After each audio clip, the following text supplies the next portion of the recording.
Yeah, quick video. Hello. I think it should be quick, but just something happened last night. Nothing supernatural. Well, supernatural, yes, in a way, but not an experience of mine. Actually, somebody else's, and an opportunity to maybe do the Lord's work a little.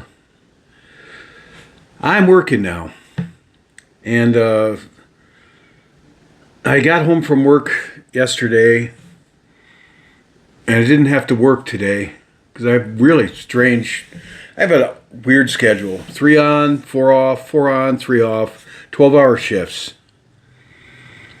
So I decided to go to the bar, which I can walk to from my house, and have a beer later in the evening. And I got there, and it's just me, really, me and the barmaid, whom I know, known for a number of years. It's a small town. And so we were talking a bit, just small talk, and, I'm having a beer, not by any means intoxicated. And the guy walks in, about my age.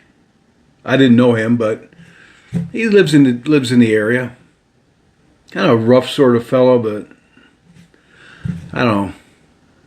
No rougher than me, I suppose, but I'm not. I never try to be imposing or threatening or anything like that. I never have. Never. So this guy hunts, and he shook hands, he introduced himself, and hello, and we're kind of cordial. And he's talking to me and the barmaid. This guy's had a few drinks already, whiskey drinker,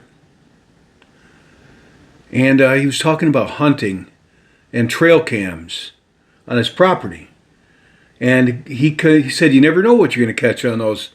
Something along this conversation. This part I don't remember, but he brought up the topic of ghosts, and that's when the barmaid. I call him barmaid because I'm old. Bartender is a man. Barmaid is a woman. Waiter, waitress, bartender, barmaid. But nowadays they don't call him barmaid. It's really old fashioned. I still say barmaid. So the barmaid says, well, he sees ghosts, me, because she's heard some of my stories, because some of them happen right around her house, and we get to talking, and he says, oh, well, I don't really believe in that stuff, And then I didn't say anything, and I didn't say anything.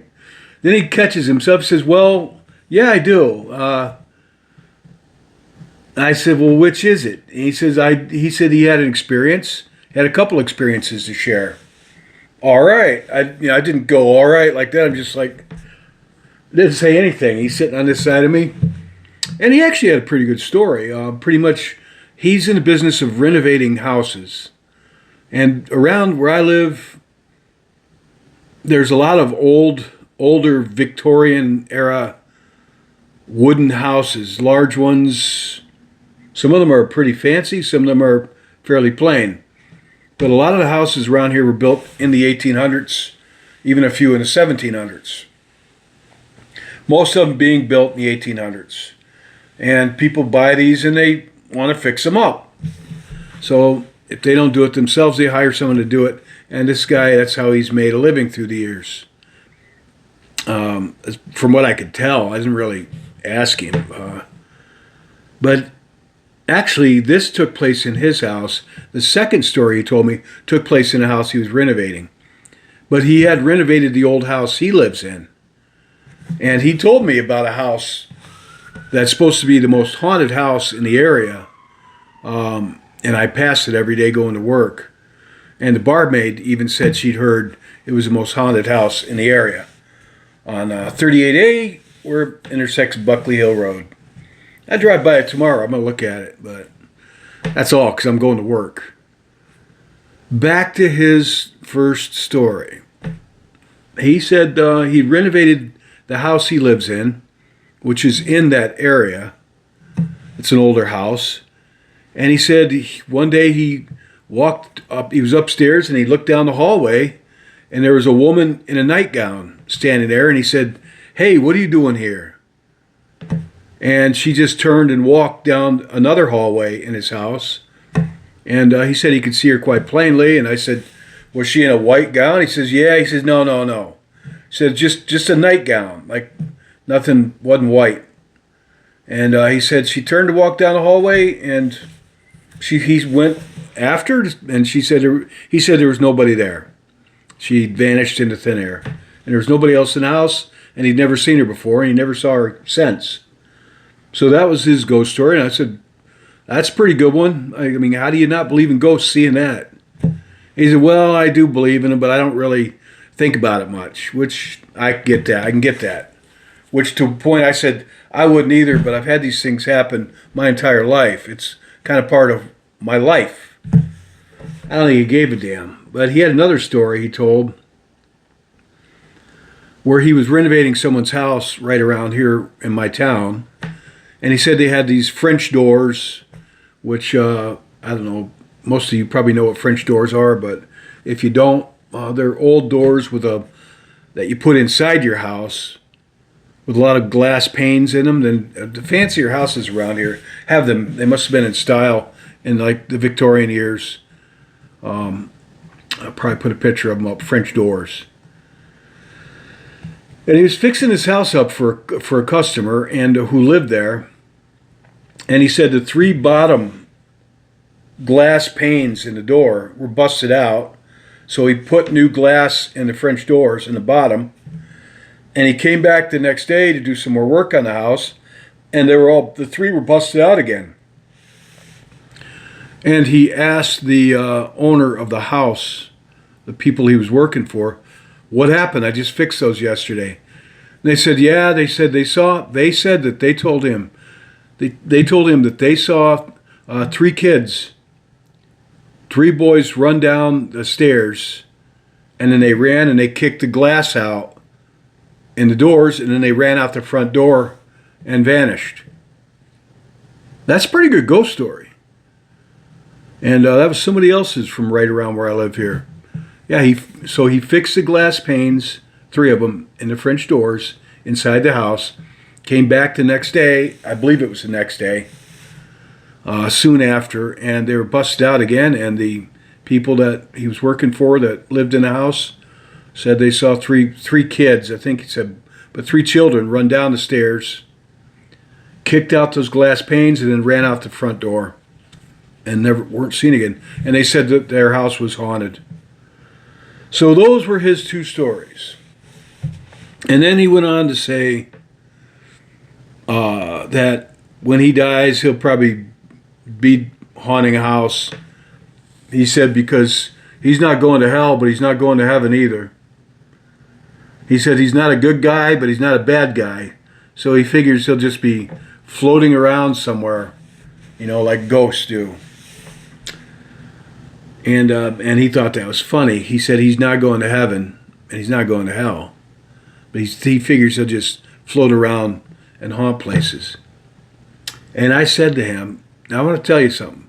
Before I went to this bar, I prayed. I always pray. I said, if you got anything you want me to say to anybody, let me know. I normally don't talk about God and stuff when I'm drinking beers, but I only had the 1 beer at that, And I asked if there's something you want me to say or do, let me know, I'll do it. So I said to this guy, after he said he's not going to heaven or hell because he's not a good guy, he's not a bad guy, he's just going to float around.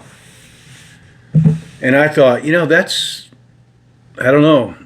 But what I said to him was, I said, you're not going to heaven without Jesus Christ. I turned around, faced him, and I said, you're not going to heaven. I didn't say it out loud. I said it quiet enough so it was kind of between the 2 of us. And I said, I'd be a 2-faced person if I did not tell you this. But you are not going to heaven without Jesus Christ. And that kind of stunned him a bit. He didn't say anything for a bit. And I said, that's when I said, I would be a 2-faced, not a good person if I did not tell you this. And he didn't say much. Then he muttered down low, real low. He says, I have Jesus. And I heard him say it, and I said, good. He says, I have Jesus. And he said it again. I have Jesus. I have Jesus. And that was that. And he took on talking about deer hunting and stuff like that after that. And I left. Just said good night, everybody, and I left. So that's the story. That's really not much to it, but I just thought I'd share it because I'm going to be pretty busy working for a bit here. I got a piece of music that I'm working on that I'm very, very happy with the old flute called the Coolin.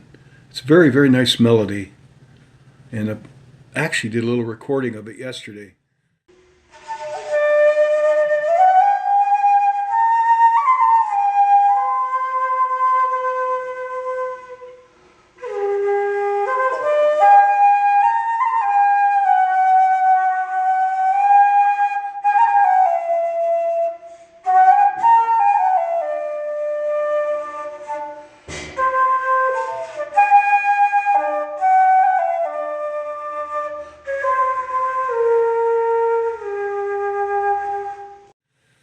That I was like, wow, man, I am really, with that old flute of mine, I'm actually able to do a lot more than I was with the other things.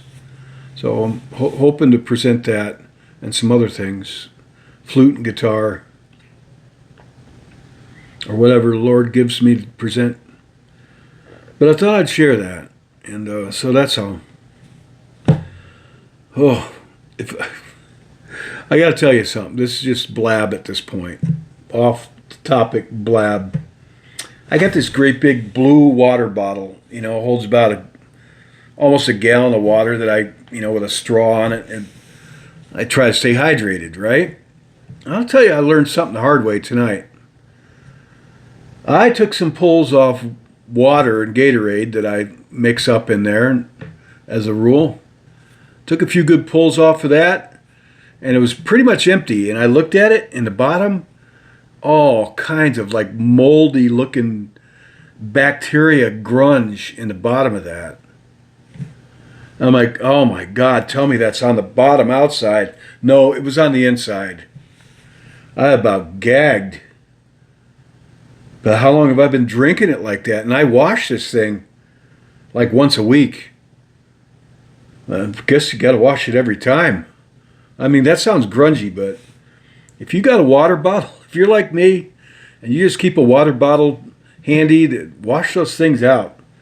Because they will man, that looked like a science project.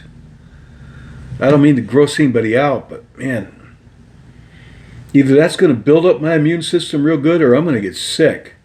But that bottle's sitting with a bunch of hot soapy water in it right now, and that was such a turn off. I don't know if I'm ever going to drink out of that again. Ugh. Ugh. I got to be at work at 5:45 in the morning, and I don't get out till 6 p.m. And it's a little over an hour commute both ways, 35 minutes or so one way.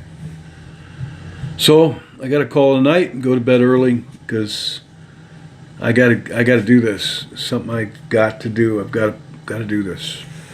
Got to work. All right. Take care. God bless.